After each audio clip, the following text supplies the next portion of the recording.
All right, we'll start with Dr. Karimi. And you talked about veils and how we have veils to protect ourselves. Or we just walk around with certain types of veils. The question that one audience had was, let's see if I lost it.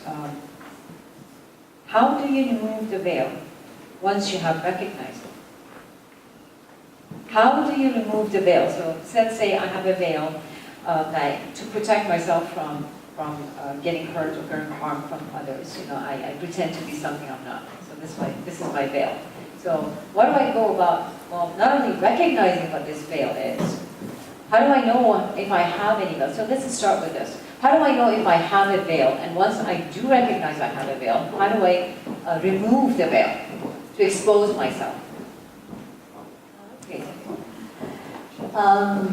Number one, to any question, my answer is I don't know. I would be more than willing to explore. But I really feel that my answers needs to come from me. It's wonderful to consult and get other views from other people that we respect, we value, or we feel that they can offer something. But if someone is looking for an answer, like a recipe, that's not going to come from me. And like you said, the first step is awareness. That, like that beautiful poem said, we have thousands of veils that we may be unconscious about. Mr. Habib Riyazati mentioned that a lot of these veils come from our childhood. That's when we are so vulnerable, we are so impressionable, we are so dependent. If you look at the animal kingdom, the babies, most of the mammals, like a horse, is on their feet within a few minutes. They follow the mom. The human baby needs 24/7. We have to watch them like a hawk. And they totally depend on the parents for care, for total care. The baby does not survive unless that care is given. So our childhood, as he mentioned rightfully, especially the early childhood, 3-5 years of life, may have tremendous effect on our fears, on our veils, on the masks we wear, and we may not even know it. We may not even be aware of it. A lot of times for me, it took me years and years in therapy to begin to become aware of what was impacting me. I'm talking about years. So if you're looking for a quick answer, I don't have it. But I would say anything that would help, even a small step, in our awareness of who am I really inside, not what I look like on the outside. And am I okay with that person? And if I'm not, how do I go from point A to point B in that moment? Just for now, just this moment. Awareness, consciousness, and feeling that I have a choice. I can choose, even though sometimes life brings us situations that feels like life really sucks. I don't know my way out. And we have all been there at some point. he can relate to that. And then the next moment, I have a choice. I can blame someone else, I can blame the whole universe, or I can take the responsibility. Even though if I feel like I've been run over by an 18-wheeler and I'm flat on my back, now I can stay there, or I can say, okay, what do I do next, the next moment?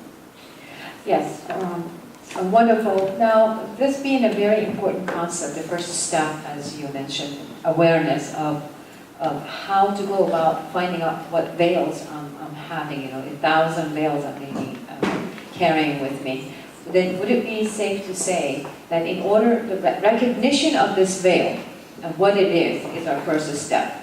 Now, to help us get to that point, to find what kind of veils and how many veils we're wearing, would it be safe to look into our environment, look into others, look at our, let's say, parents and see what was it that we picked up from them? Maybe we can find the answer in others. Maybe we can look at others.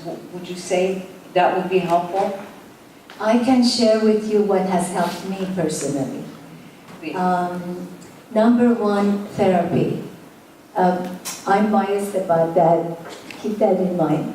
But that was one of the very safe, confidential places that I found a mirror that was safe for me, reflecting, and it was sincere. It wasn't telling me what I wanted to hear, but a safe reflection. And therapy is not the only way. I think anyone who is able to sit with you, with your pain, with whatever issues we have, that you have trust in them, they are able to receive it with love and compassion and no judgment. The fear of judgment is so immense. It seems like us as human beings, we want to look good and we want to be right. And in doing that, we harm ourselves so much. Other things that has helped me tremendously has been writing. And I can tell you, it may not be the tool for everyone, but for me, it has helped tremendously. It's a very important part of my life. And Mr. Habib Riyazat, he knows I'm a storyteller, and I have been writing stories about my life. There was a time in therapy that my therapist suggested to write my stories because I was so shame-based that I didn't want anybody to know anything about me. I just wanted to look good and rosy cheeks, as we say in Persian, and didn't want anyone to know about that. Now these stories are on a blog that, anybody can read it, which has given me the freedom of, that's what it was, but the past doesn't hold me anymore. Writing may not be the tool for you, but any expression of the soul that says, I am who I am, any kind of a creative. You can do it with dance, with movement, with music, with poetry, anything that feels good to you. You know it. Just trust yourself.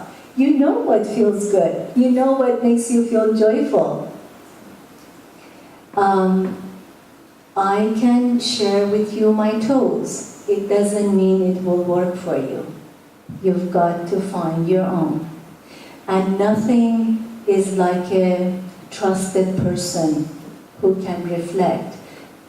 The way it says so beautifully in that poem, when I don't know how to love myself, a reflection of love gives me the courage to be myself. And that's why I was suggesting that being in love, being in the moment, opens the window to the soul, to connect that we are all coming from the same source and we are all connected. We might look different in our physical body, but in our essence, we are all connected and we are all the same. And it's the feeling of love that connects us.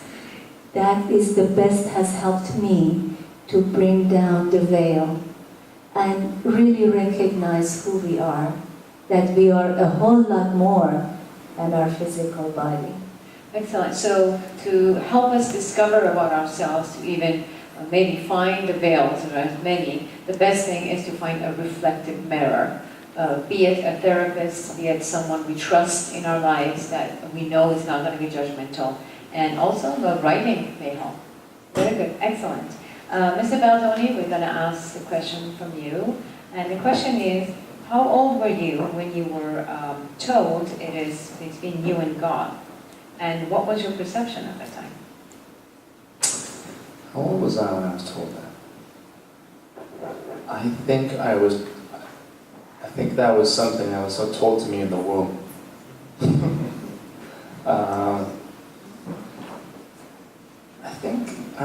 I don't remember exactly, but I remember it was when I started obviously wanting to do what all my friends were doing. I think it was when they all started partying, and probably sometime between 6th and 8th grade is when it really started, was when it made sense. Yeah, I was the junior youth age, really, actually. Junior, and what was your perception? What did you think of that when they said, well, it's between you and God? What did you think of that when you heard that? My mom was Jewish, so there's a whole lot of Jewish guilt in that, I felt. I was upset. You were upset about that? Because you asked me this question earlier, and it was, it doesn't mean anything if you don't have a foundation of what God is. Exactly. So what my parents did was they were very smart about it, was they raised me with the foundation, and then they said it's between you and God. And of course, it's important to have a healthy sense of fear of God. But if I wouldn't have had the foundation, it wouldn't have meant anything. So, very young though, really young, absolutely.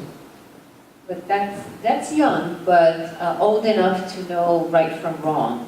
Yeah, that's the age that I remember it, but I can guarantee you that it was from a younger age. And I think that was also my mom's way of saying, because you could not control me if you wanted to.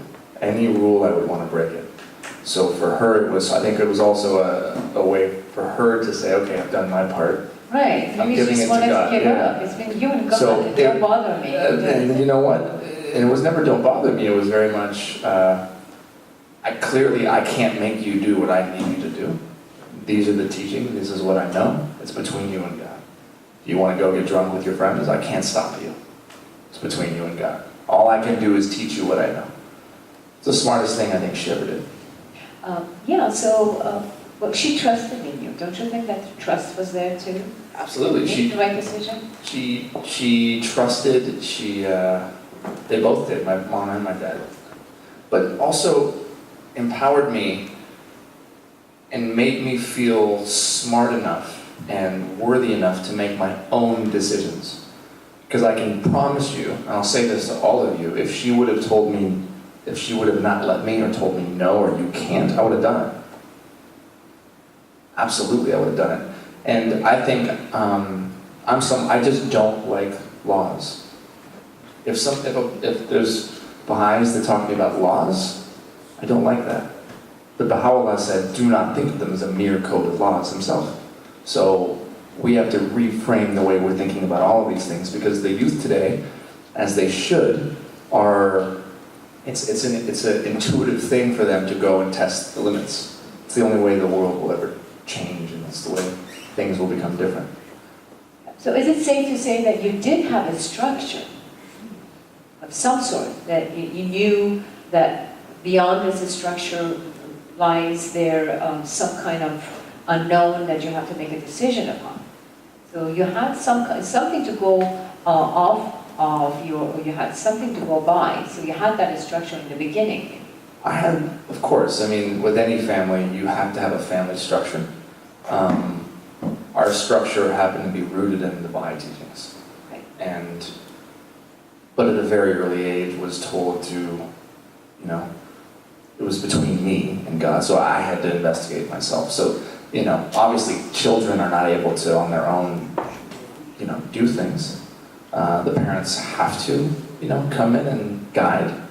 But yeah, there was a structure, but the structure was also built for freedom, I think.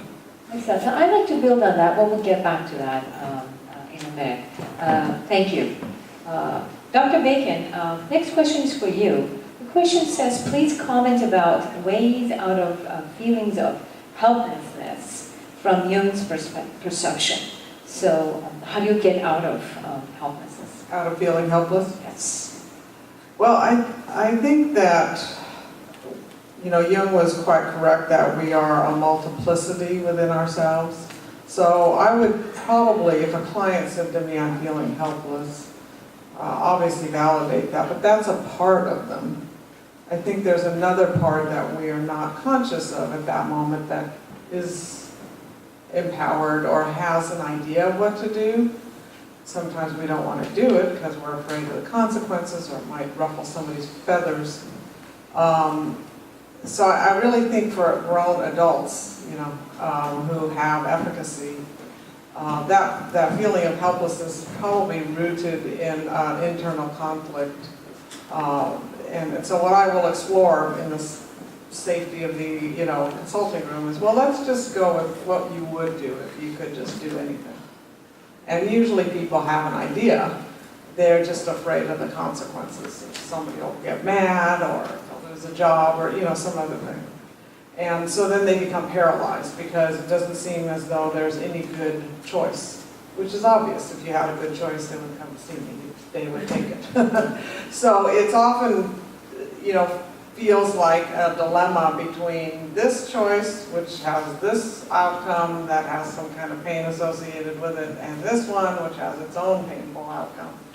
And that's often the case. We don't get to, two obvious choices. And then it's a matter of, somebody had mentioned about, I think Alex did, about your value system. That gives us a time to explore that, because you have to make your decision based on your core values. Otherwise, you'll always second guess yourself. And sometimes that takes a while. And I think so. I think helplessness is a good start. It means that you're overwhelmed, that the situation seems to be bigger than you.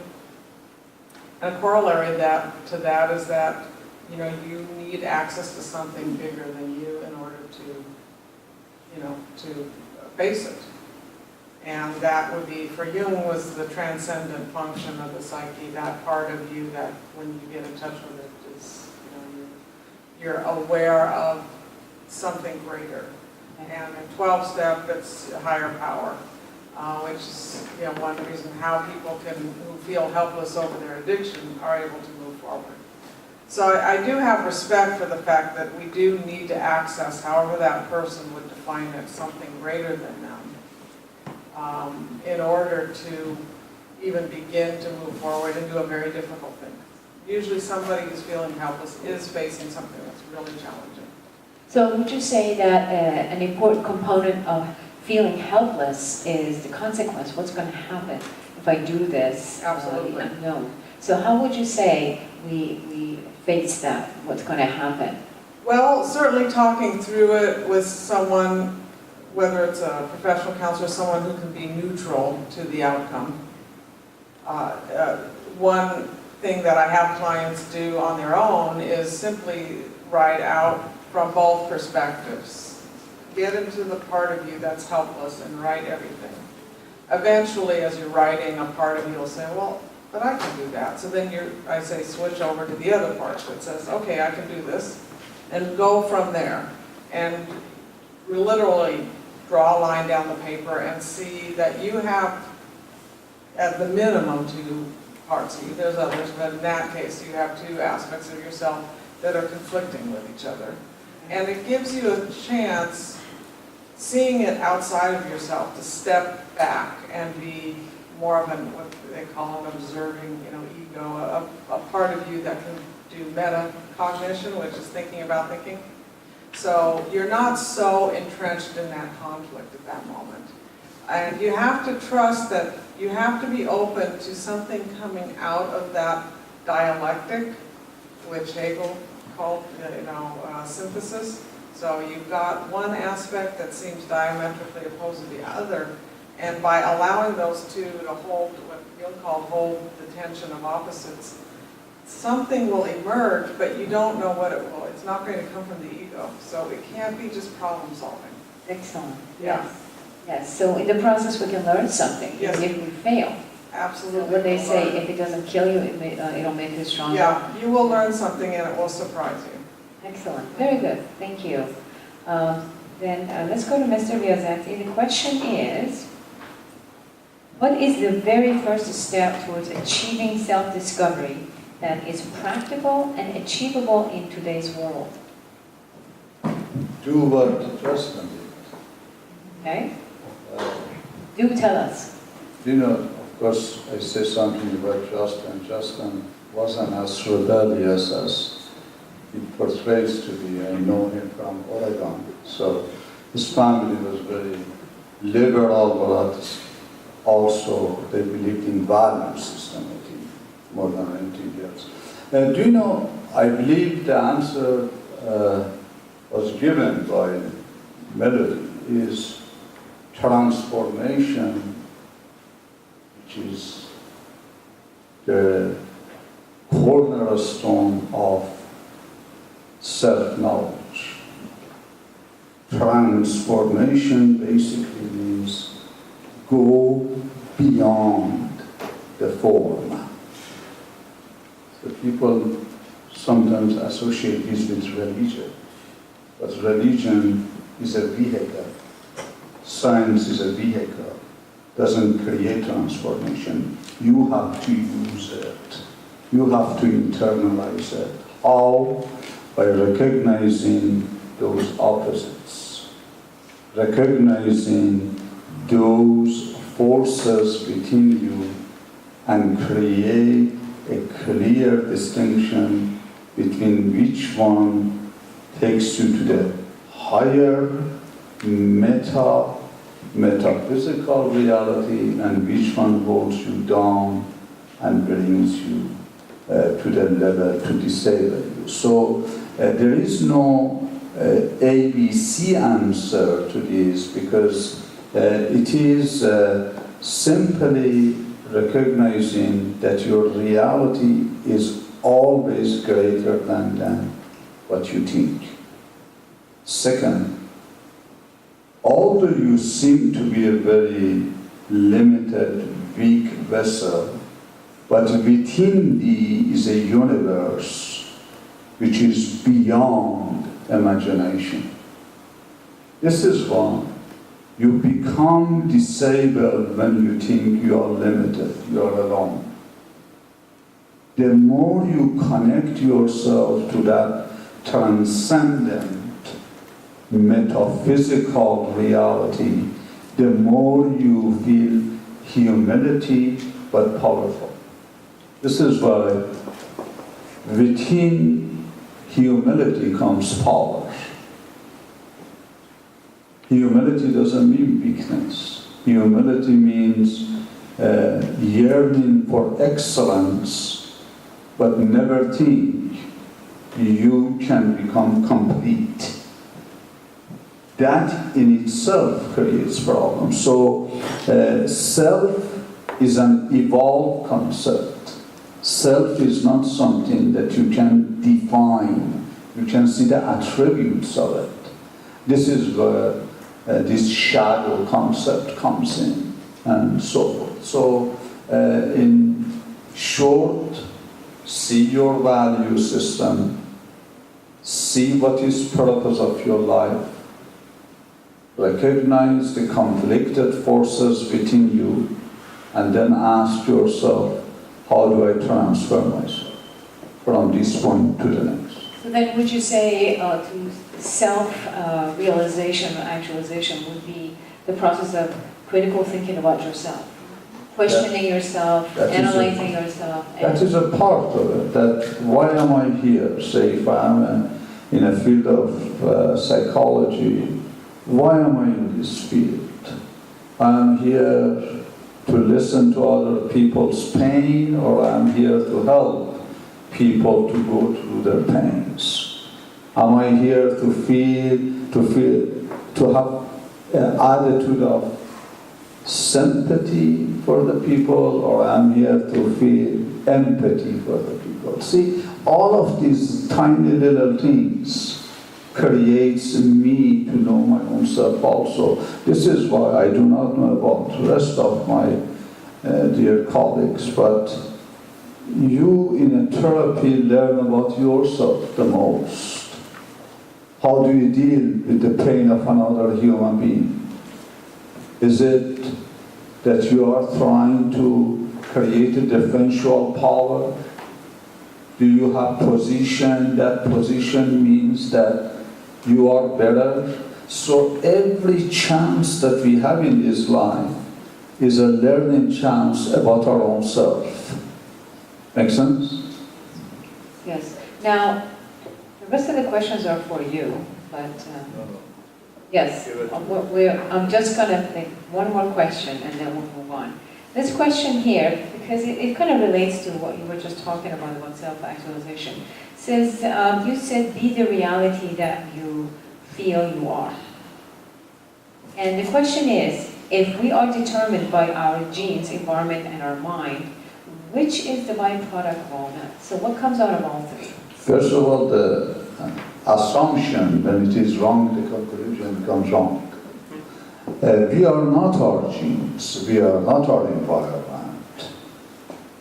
These are the contextual variables that we, the more we are aware, we have to then change it. This is why we may be predisposed to something, but that doesn't mean it makes us that thing.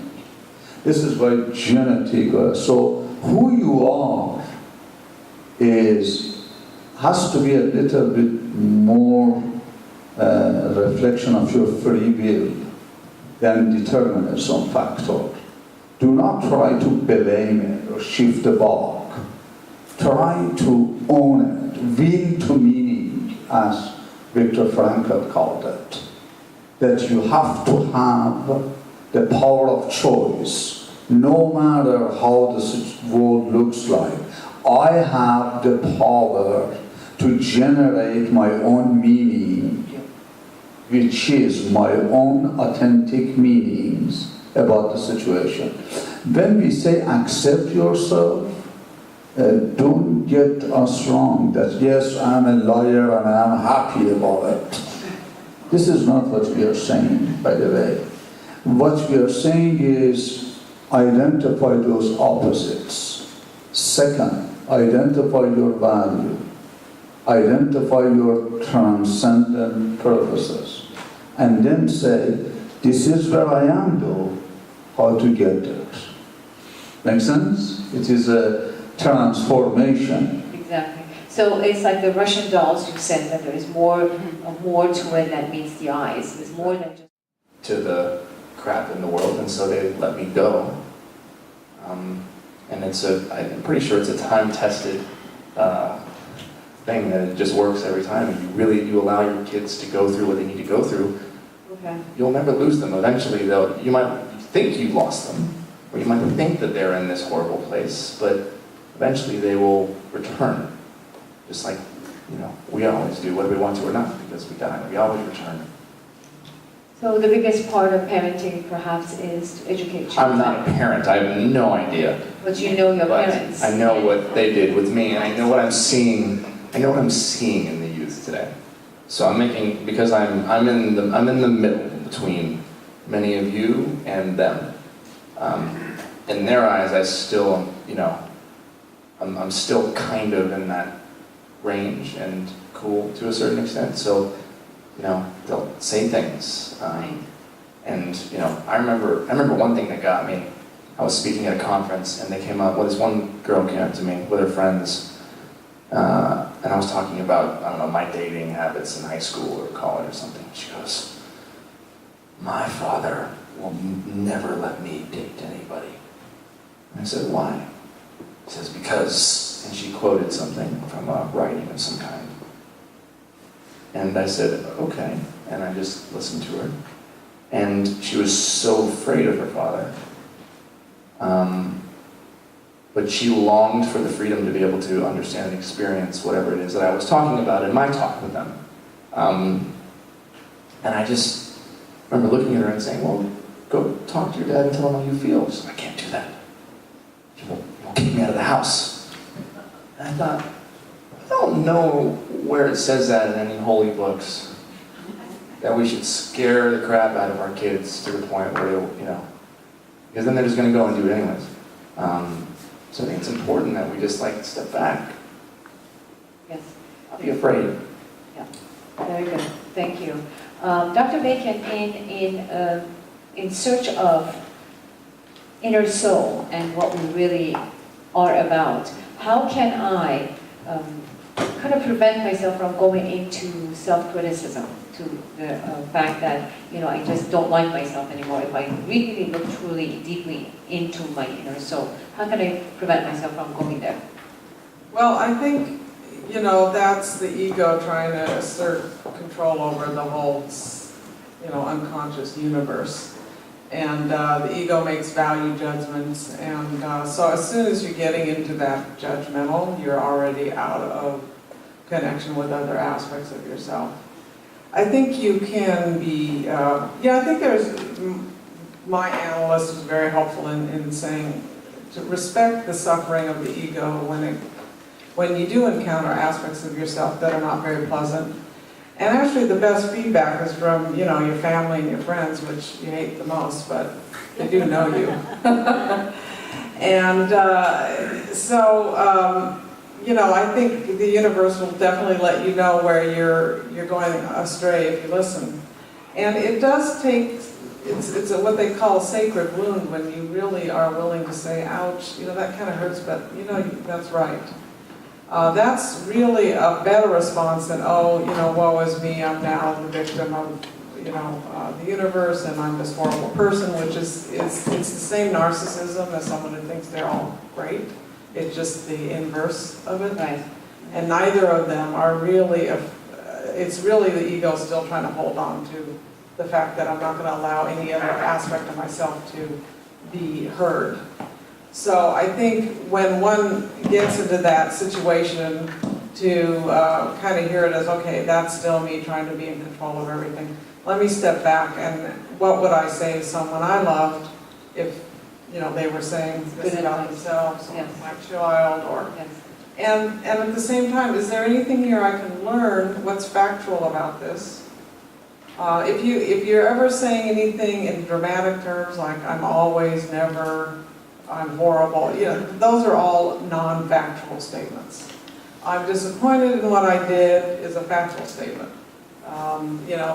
That's what I help my clients to kind of be factual about their experiences and not be overly aggressive in terms of wounding themselves. And I think for most people, there's kind of the sense of I'm afraid to go inward because I am afraid to find out something about myself. And it's true, the first part of an analysis, you are looking at things that maybe aren't as enjoyable about yourself. But eventually, once you can take them in and kind of recognize that, there's other aspects of yourself that emerge. So it's the first level that you need to get through. And Dante's allegory, the Inferno, is just a great allegory for psychotherapy. Virgil is going with Dante down into the depths. And there's scary aspects of it, but in that allegory, eventually you do go up into paradise. So, I think that there's a lot of stories out there that will kind of give you a roadmap for this process. Excellent, thank you. Now, I'm going to give you each 1 minute to come up with a final word, something I can leave this room and start doing right now. Dr. Karimi, in the world that everybody lives with a veil on, what can I do leaving this room, working on myself and not be distracted with all the other veils? So, give me something in action item. To love yourself, just exactly as you are. Dr. Bacon, in approaching my self-actualization and understanding more about myself, what can I do, check and balance? If I would give you, you would give me one item to do when I walk out of this room. I think, you know, the one thing to really be aware of is to be curious about yourself. You know, if you're curious without judgment, you're going to be better able to kind of do the journey. I think it's the judgments that keep us from being curious. And be curious about others as well. You know, I think that it's a two-way street. So I think that essence of curiosity puts us in a place of non-judgmental assumptions of others and ourselves. Very good, thank you. Mr. Baldoni, as a parent, what can I do leaving this room that I can have the same kind of relationship that you highly praise you had with your parents? What one thing today I can change about my parenting style walking out of this room?